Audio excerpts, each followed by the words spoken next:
Welcome back, guys. We are putting the finishing touches on our lovely homemade leather belts. I'm joined once again by Allan Barratt. He is a retired harness maker, but all in all, you're kind of an expert when it comes to leather, aren't you?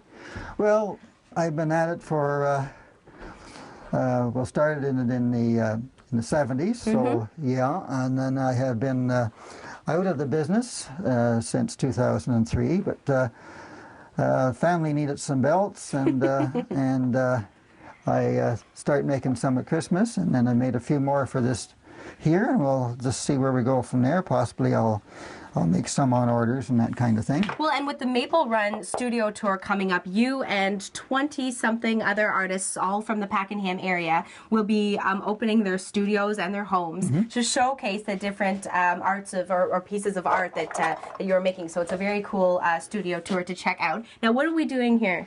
Well, when we ran it through the machine, and then I cut this belt off of it, and so this is not covered. So what I want to do is this here, on here. This is what they call an adjustable creaser, so I've got one set up for here. Yeah. And we'll just do that here. Oh, so then you've got the crease. And it's almost like the machine. Don't look too closely because it's not exactly like it. It's pretty darn close, Allan. I can't believe you do all of this by hand. That must take you ages for each belt. Well, this is the trouble. Like you couldn't do well. Any craftsperson is not going to be a millionaire, and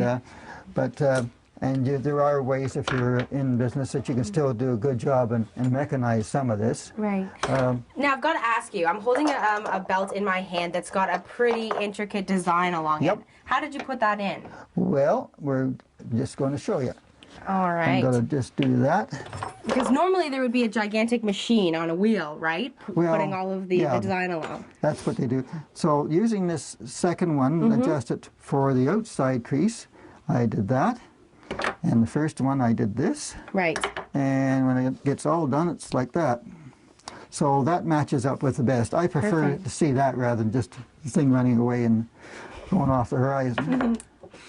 All right.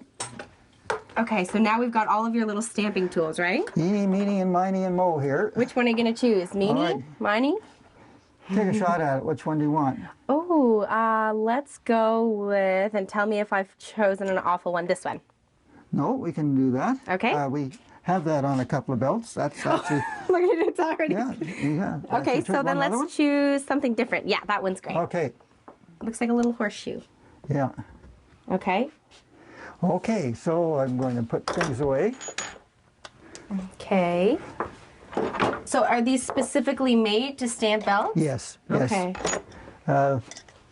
That's what a lot of people did over the years, making leather belts and wallets and that, more in the 50s and 60s. But it's there are quite a few people who do it for themselves. Okay. And it's a bit of a hobby. Okay, so before we run out of time, show me one little stamperoo. Okay, we're going to start here.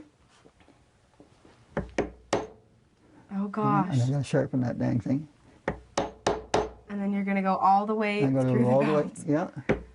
So you can see that these handmade belts are obviously a very time-consuming process, but the finished results just gorgeous. And you can actually pick up some of Allan's handmade belts at the Maple Run Studio Tour. Head to the website and check out all of the information. But we've got a little bit more to come from Pakenham this morning. We'll be talking to another one of the artists who just so happens to be Allan's wife, who's also part of the tour. Stick around. That's all coming up on CTV Morning Live.